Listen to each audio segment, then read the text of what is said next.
네, 지난해 생리대 유해물질 파동으로 소비자 불안감이 높아지자 정부가 위해성 조사를 진행해 왔습니다. 그런데 식약처와 환경부의 조사 결과가 지금 정반대로 나와서 논란이 일고 있는데요.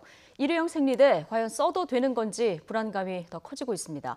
자, 어떻게 된 일인지 전문가 연결해서 좀 들어보죠. 생리대 민관공동협의회 위원장 맡고 계신 하은희 이대 목동병원 직업환경의학과 교수 연결해 보겠습니다. 자, 교수님이 나와 계십니까? 네, 하은입니다. 네. 자, 일주일 전에 식약처에서는 일회용 생리대는 인체 유해하지 않다 이렇게 결론을 내서 발표를 했는데요. 이틀 전에 나온 환경부 조사 결과는 유해성이 있다 이런 정반대 결론이 나왔거든요. 이거 왜 이렇게 네. 다른 겁니까? 네. 예. 그 식약처와 환경부의 네. 실험 방법과 목적이 약간 다릅니다. 네, 어떻게 다릅니까? 식약처 같은 경우는 예. 생리대에 있는 유해 화학 물질을 예를 예. 들면 휘발성 유해 화학 물질이나 또 프탈레이트와 같은 이런 유해 화학 물질이 그 과학적 식약처의 그 방법론, 즉 위해성 평가 방법에 따라서 위해성이 있는지를 보는 거거든요. 네. 그건 무슨 얘기냐면은 생리대에 그 물질이 포함되어 있는가 하는 것들을 주되게 검토를 하시는 것이죠. 그러니까 유해 물질을 그런데 각각을 검토를 했다는 거죠. 각각을 예. 다 지금 검토하고 계시고 생리대를 다 이제 수거하셔서 검토하시는 걸로 알고 예. 있습니다. 그런데 환경부 같은 경우는 환경보건정책과에서 주로 하고 있는데 환경부는 그 생리대가 인간의 건강, 즉 여성의 건강에 어떤 영향을 미치는지에 네. 대한 조사를 한 것입니다. 예. 그런데 그 조사를 하려고 하는데 국내적으로 연구 사례가 없고 그렇기 때문에 도대체 어떤 조사 대상 질환을 해야 되는지, 증상을 어떤 조사를 대상으로 해야 되는지, 또 조사 방법, 몇 명을 조사해야 되는지, 어떤 방법으로 조사를 해야 되는지 이런 것들이 구체화되어 있지 않습니다. 네. 그래서 저희가 민관합동협의회 초기 단계에는 이것을 어떻게 풀어야 되는 건지에 대해서 거의 한 몇 개월을 소요를 했고요. 예. 그런데 이제 한 4월쯤 되어서는 결론적으로는 그렇다면 우리나라에서 그 피해를 호소하신 여성분들을 직접 만나서 네. 그 피해가 무엇인지 한번 보자 해서 직접적으로 피해가 있다고 말씀하신 분들을 한 50명 정도 그 예. 검진을 병원에 오셔서 검진을 예. 하고 설문조사를 하고 이렇게 됐던 겁니다. 네. 그러니까 식약처 조사는 생리대에 있는 유해 물질을 이제 직접 조사를 한 거고 환경부 조사는 이제 이 생리대에 그러면 이 유해 물질들이 여성 건강에 어떤 영향이 있는지 이걸 보기 위해서 피해를 입은 그 대상자들을 만나서 조사를 했다는 거죠. 네, 그렇습니다. 그러니까 그런 피해자 조사에서는 생리대에 어떤 물질이 함유되어 있는지, 생리대에 뭐 때문에 이런 발생이 되었는지에 대해서는 조사를 하지 못했고, 네. 그런 이제 설문조사와 그다음에 심층 인터뷰와 산부인과 의사의 임상 검사에서 과연 어떠한 그 생리대를 쓰고 있는지 그것을 통해서 증상은 어떻게 변화했는지 등과 같은 조사를 했지만 네. 이 조사는 그 피해자를 대상으로만 조사를 했기 때문에 말하자면 우리가 환자 증례에 대한 조사를 한 것입니다.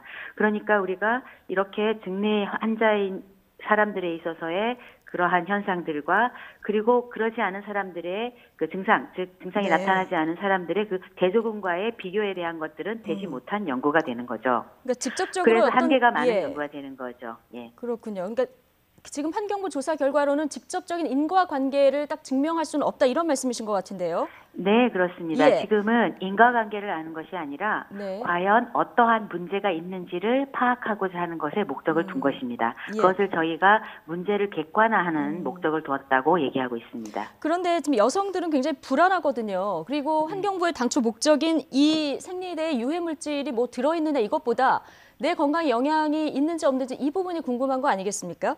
네, 앞으로 맞습니다. 그렇다면은 어떤 조사들이 얼만큼 기간을 더 기다려야 알 수 있는 겁니까? 그래서 사실은 이제 그 민관합동위원회에서 저희가 이제 의결하고 논의했던 것은 이게 생리대가 있고 생리대를 사용하는 사람이 있다고 여성이 있다고 하면 네. 그 생리대로 인해서 노출된 평가가 돼야 되거든요. 즉 노출 평가가 된다라는 건 생리대가 그냥 가만히 있을 때는 아무런 영향을 안 미치잖아요. 예. 그런데 생리대를 우리가 착용했을 때 착용한 다음에 인체에 노출이 되는 거고 예. 피부 또는 뭐 점막 등으로 노출이 되는 거잖아요. 네. 그러니까 그 노출되는 노출 평가, 그것에 관한 독성 평가, 그리고 그것이 어떠한 증상을 나타내는지에 대한 역학 조사, 이런 종합적인 조사를 해야 한다라고 이제 저희가 의결을 했었습니다. 예. 그러니까 만약에 이제 식약처가 이러한 물질들을 다 조사를 하고 그 조사된 것을 통해서 그것에 관련된, 즉 환경부의 역학조사 건강 결과에 의미 있다고 생각되는 그러한 노출 독성 조사를 더 하겠다라고 계획을 만약에 내놓으시면 네. 아마 이제 국민들이 더 이제 조금 신의를 가지고 기다리고 있지 않을까라고 생각을 하고요. 그것은 이미 민간 합동 협의회에서 저희가 이제 논의한 바가 있습니다. 예. 다시 더 얘기하면 향후 조사 방안에는 현재 예비조사에는 참여자 수가 너무 적고 피해 호소자들만을 조사를 했기 때문에 네. 앞으로는 이 조사 대상자 수를 대규모로 하고 그 대규모로 했을 때에는 아주 그냥 단면조사라는 거는 노출을 얼만큼 했고 증상이 얼마나 되었는지를 네. 그냥 한 번에 바로 예. 조사하는 것이 있을 거고요. 네. 근데 그거는 인과관계 상관성을 다 말해주지는 못합니다. 그렇기 때문에 우리가 같은 사람을 여러 번 조사하는 패널 조사, 예. 그런 전향적 연구도 같이 해서 과연 생리용품이 사용했고 여성 건강 간의 시간적 선후 관계 등과 같은 관련성을 파악해야 하는 연구가 있습니다. 네. 그런 연구를 이제 조사 대상자 수를 충분히 하여서 또 조사 방법론을 과학적인 방법론으로 해서 역학조사를 할 네. 예정이고요. 그다음에 두 번째는 이게 생리대에 함유되어 있는 그 잠재적인 유해 성분에 관한 건강 영향 평가를 위한 노출 독성 평가도 반드시 이루어져야 합니다. 네. 그러니까 그런 거는 아마 그 조사는 환경부와 식약처가 향후 이제 협의를 해서 그 조사를 언제부터 시작할지 어떻게 계획할지를 지금 계획을 하고 있는 것으로 알고 있습니다. 예. 근데 문제는 이미 지난해 발생을 한 거 아니겠습니까? 지금 이렇게 네? 이미 지난해 이제 이 문제가 불거져 있었고요. 네. 그렇다면 이제 지금 종합적이고 대규모 조사가 필요하다 이렇게 말씀을 하셨는데, 자, 네. 얼마나 더 그럼 이 기간을 기다려야 되는 겁니까? 아시다시피 이런 설문조사를 하고 이렇게 하면 여러 사람을 조사해야 되면은 시간이 조금 걸리잖아요. 예. 그래서 저희가 본 조사는 올해 1년 정도로 지금 생각을 하고 있습니다. 올해. 저희가 올해 1년 정도. 네. 그러면은 올해 1년 동안에 그런데 사실은 지금 현재 기획되고 실행되고 있는 것이 역학조사입니다. 그래서 그 역학조사 결과가 한 1년 정도 되면 이제 나오지 않을까 이렇게 생각을 하고 있고요. 네. 그런데 이게 그 역학조사만으로 이 제한된 예산이기 때문에 그 역학조사만으로 전체 답을 다 주기는 어렵지만 저희가 예비조사에서 이번에 조사한 내용들이 그 설문조사 그리고 산부인과 의사에 의한 임상 연구를 했다고 했지 않습니까? 예. 그랬을 때 사실은 설문조사에서 주되게 나온 증상 그리고 임상 그 검진에서 나온 주되게 나온 증상 이런 증상들이 약간 차이가 있습니다. 예. 그런데 우리가 이거는 몇 명 조사를 하지 않았기 때문에 이 차이에 대한 것을 어떤 것이 가장 많았다, 어떤 것이 가장 적었다 이렇게 네. 말할 수가 현재 없는 거잖아요. 예. 그러니까 대규모 조사를 하면 여러 많은 사람들의 조사를 했기 때문에 네. 통계적으로 이러한 차이가 있다라는 예. 것을 좀 우리가 과학적으로 더 검증을 할 수 있잖아요. 예, 알겠습니다, 그러니까, 교수님. 예. 네. 자, 소비자들 입장에서는 이제 조사 결과를 지켜보는 수밖에 없을 것 같은데요. 그렇습니다. 예, 그런데 지금 좀 불안하신 분들이 아기들 기저귀는 그러면 안전한가 이런 좀 의문을 가진 분들이 있거든요. 이 상황에서 지금 소비자들은 어떤 선택을 해야 됩니까?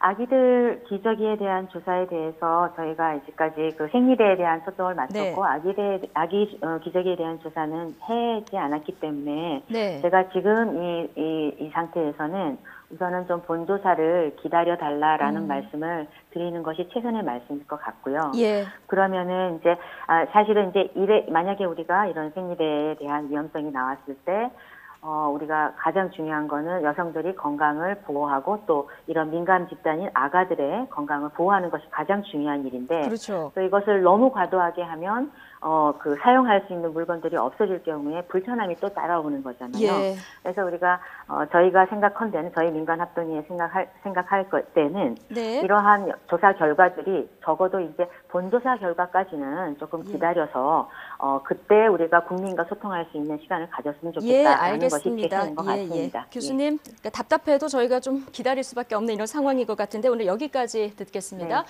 생리대 네. 민관공동협의회 위원장 맡고 계신 하은희 이대 목동병원 직업환경의학과 교수 연결해봤습니다. 고맙습니다. 네.